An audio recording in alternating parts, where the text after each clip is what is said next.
Good afternoon. My name's Liam, and this is.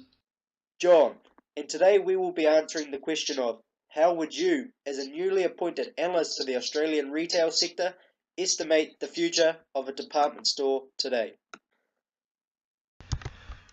This video is prepared for FINA 305 in response to Assessment 5. The objective of this presentation is to analyse industry conditions, trends and risks in order to assess and provide recommendations as to the profitability, growth prospects and ultimately the future of an Australian department store today.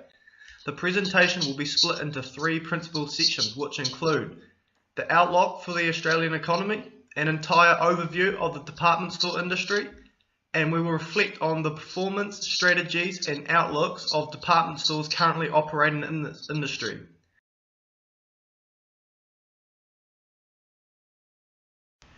The Australian economy has been performing strongly in the last decade as GDP growth remains strong, showing superiority compared with other countries associated in the G7. This is observable in the chart produced in the October 2016 Treasury Report addressing economic and fiscal outlook.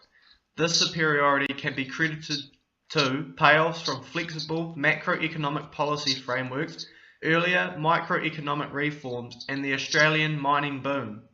The OECD report and forecast released in November 2016 project that economic growth will increase by up to 3% by 2018. The traditional strength of the resource sector investment has declined at the tail end of the mining boom, but this will be offset by growth from the non-resource sector, where there is steady increase in household consumption and investment as wages and employment rise year on year. The strength of the economy, yearly wage and employment increase provide a real opportunity for department stores to sustain profitability into the near future. Strong economic performance of the Australian Commonwealth is reflected in economic indicators from the third quarter of 2016. Most important to department stores is consumer spending, which has increased by 0.44% between the third quarter of 2016 and the second quarter of 2016. Retail sales month on month have slightly declined by 0.1%, which is to be expected as demand dips post-Christmas peaks. Retail sales growth remains steady at around 3.2%.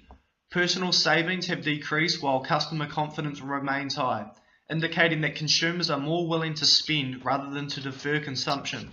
These statistics are important to a department store and further consolidate future profitability prospects. Major economic concerns for the Australian economy are presented in the form of political instability and budget deficits. The Australian political scene has been in paralysis for the last 6 years, and successive governments have failed to deal with the economic challenges because of conflicting interests with minority seats in the Senate, and has therefore failed to overcome excessive government spending and budget deficits. Fiscal consolidation has been on the agenda throughout successive governments, but no policy implementation has been successful, and the situation may potentially deteriorate the Australian economic strength if the 2017 election cannot stabilise the coalition government's problems. Credit rating agencies, including Moody's and Standard & Poor's, have already put Australia on notice. Australia faces 3 years of fiscal policy wilderness if significant economic and fiscal reform cannot pass through the Senate. If there is continuing political instability, then Australia will start to look less desirable to foreign investors and recession will look more and more likely. This will cause contraction of the Australian economy and therefore possibly decrease profitability prospects of department stores in years to come. The first aspect that I will cover today are the challenges that the department store industry faces. One of the largest shopping trends in Australia for 2017 will be personalisation, according to Vaughan Rossell from Smart Company. And this statement is supported by an Accenture Interactive study, which claimed that 56% of consumers are more likely to shop with a retailer that recognises them by name. This key trend could be costly in terms of department stores' future sales, as it leads our group, Vaughan, and other retail specialists to believe that specialty stores will be more popular than department stores in the years moving forward. This is because these niche retailers tend to provide better in-store experiences for their customers, with more knowledgeable staff, better prices, and more personalised service. Another challenge the industry faces is contending with online purchases. However, there is definite room to grow for department stores moving forward. Australian online purchasing growth looks immensely promising for 2017 and 2018, as the e-commerce growth is forecasted to be an upward projectile by 6.3% in 2017 and 6.6% growth in 2018. And this is according to the latest WeberLive figures.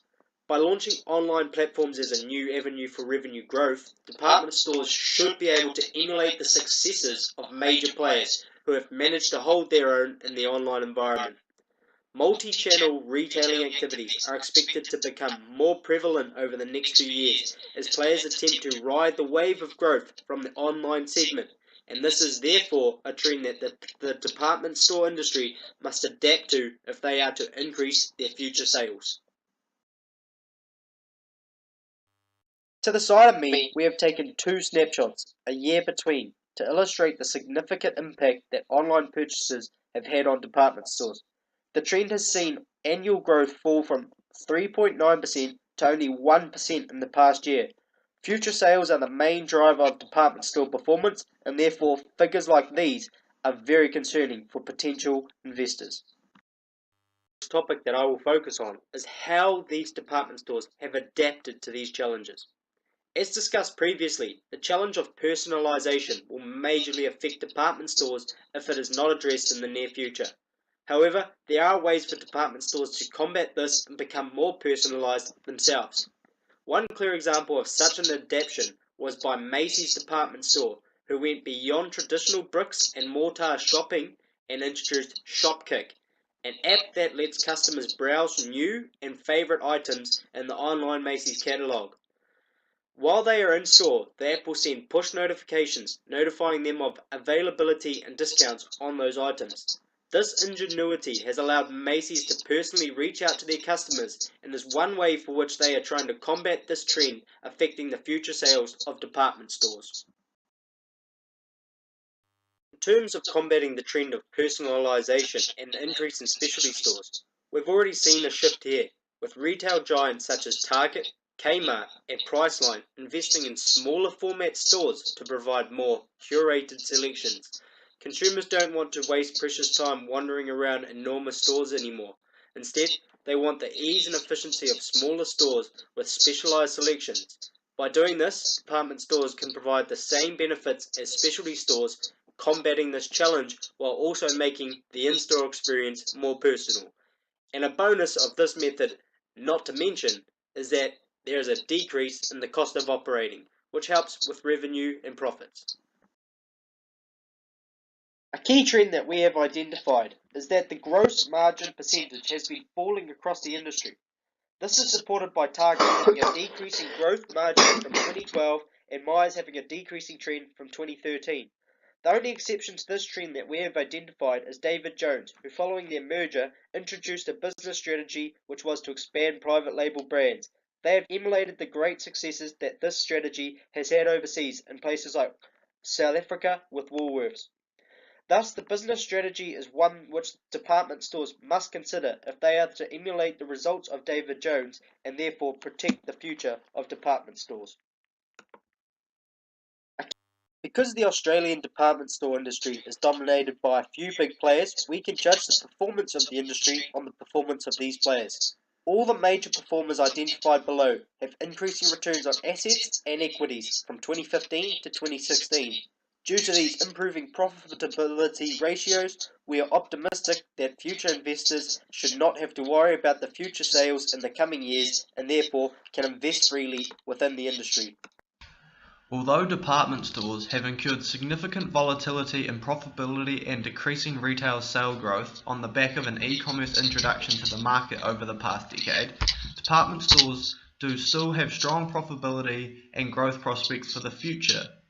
And this is supported by the projection of a stable Australian economy as discussed in the economic outlook. Relating to what Liam has just said, we believe that an organisation that can make the needed critical adjustments of initialising an e-commerce platform and developing a solid business strategy can and will prosper. Thus, our conclusion is that our estimate on the future of department store is that there is profits to be earned if the right procedures and management is appointed. This conclusion is supported by David Jones, who is prospering after enforcing both of these strategies. Thank you for watching.